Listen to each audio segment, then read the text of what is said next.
Ya, baiklah. Assalamualaikum warahmatullahi wabarakatuh. Bertemu lagi dengan Ibu Pipit dalam pembelajaran tema 2, subtema 2, pembelajaran 1 dan 2, muatan ilmu pengetahuan alam. Materi hari ini adalah gangguan pada alat pernapasan manusia. Apa saja gangguan pada alat pernapasan manusia? Pertama, gangguan pada alat pernapasan manusia itu disebabkan oleh pencemaran udara. Salah satu faktor yang dapat menyebabkan udara yang ada di sekitar kita menjadi tidak bersih adalah adanya pencemaran udara.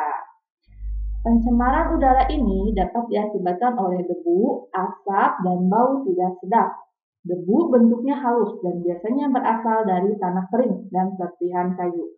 Pada musim kemarau, seperti saat ini, debu dapat menimbulkan gangguan pernapasan seperti sesak napas. Asma dapat mencemari asap dapat mencemari udara yang ada di sekitarnya. Pencemaran udara ini biasanya berasal dari asap kendaraan bermotor, asap pabrik, ataupun asap rokok. Udara juga dapat tercemar karena bau tidak sedap yang ditimbulkan oleh tumpukan sampah, limbah industri, ataupun kotoran hewan. Yang kedua, disebabkan oleh penyakit dan gangguan yang menyerang alat pernapasan. Alat pernapasan manusia dapat mengalami gangguan yang disebabkan oleh beberapa hal. Di antaranya karena perilaku hidupnya tidak sehat dan lingkungan yang tidak bersih. Perilaku hidup tidak sehat yang mengganggu alat pernapasan contohnya merokok, sedangkan lingkungan yang tidak bersih dapat menimbulkan gangguan penyakit. Antara lain, influenza, asma, dan tuberkulosis. Kita bahas satu-satu ya.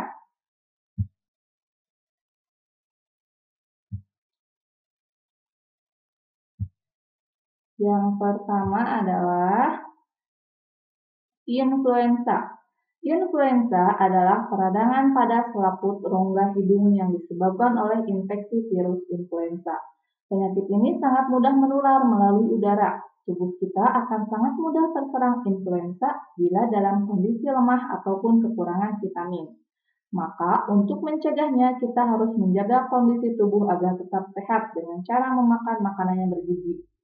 Selain itu,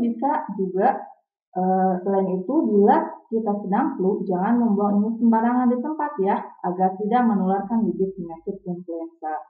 Yang kedua, asma. Asma merupakan gangguan proses pernapasan karena adanya penyempitan saluran pernapasan. Penyebabnya bisa alergi. Bahan yang dapat menyebabkan alergi antara lain rambut atau bulu hewan, debu, asap, dan udara dingin. Agar tidak kambuh penyakit asmanya, penderita harus menghindari bahan-bahan yang dapat menyebabkan penyakit tersebut kambuh. Penyakit asma ini tidak menular ya.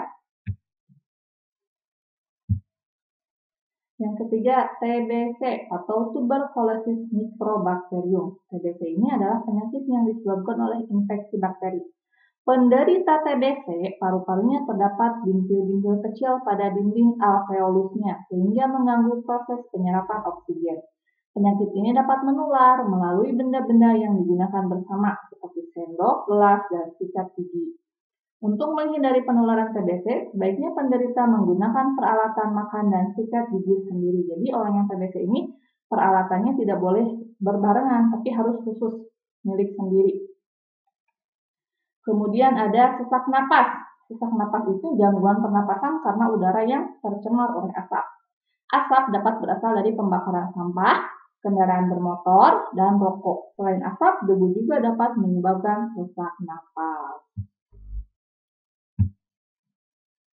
Selanjutnya ada bronkitis. Bronkitis itu adanya peradangan pada batang tenggorok atau bronkus.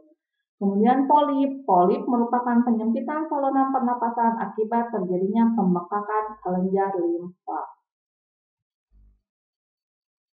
Nah, bagaimana cara menjaga kesehatan alat pernapasan? Gangguan pada alat pernapasan dapat mengganggu aktivitas sehari-hari. Oleh karena itu, kita harus menjaga kesehatan alat pernapasan dengan membiasakan diri berpola hidup sehat. Pola hidup sehat tersebut diantaranya pertama, berolahraga secara teratur. Jadi kita itu harus rajin berolahraga, tapi harus teratur, jangan terus-terusan olahraga.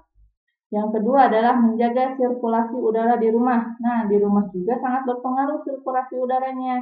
Tadi kalau rumahnya pengap, sirkulasi udaranya sekitarnya juga sangat bernafas itu tidak enak ya. Kemudian mengkonsumsi makanan sehat dan bergizi seimbang. Jadi kalian atau kita tuh harus mengkonsumsi makanan yang sehat dan memiliki gizi seimbang. Jangan terus-terusan mengkonsumsi makanan yang junk food atau makanan yang cepat saji. Istirahat yang teratur. Nih, harus ada istirahat juga. Istirahat tuh harus teratur. Jangan sampai terus-terusan begadang terus sampai jam 3 subuh baru bisa tidur. Yang lain bangun, ini baru tidur. Jadi istirahat itu harus teratur. Biasakan istirahat eh, jangan terlalu malam tidurnya ya. Kemudian menggunakan masker saat berkendara. Nih, pada saat kita akan berkendara atau bepergian itu harus memakai masker. Tidak merokok. Nih, hal yang paling utama dalam menjaga pernapasan itu adalah tidak merokok ya, karena merokok itu dapat menimbulkan berbagai macam penyakit. Kemudian mengadakan penghijauan, baik di jalanan, di lingkungan rumah, ataupun lingkungan sekolah. Untuk apa tujuannya? Agar udara yang kita hirup itu terasa lebih segar, karena pepohonan itu menghasilkan oksigen dan manusia itu adalah menghirup oksigen dan mengeluarkan karbon dioksida serta H2O. Itu yang dapat Ibu sampaikan untuk gangguan pernapasan pada manusia. Semoga bermanfaat dan bisa kalian pahami. Wabillahi taufiq wal hidayah. Wassalamualaikum warahmatullahi wabarakatuh.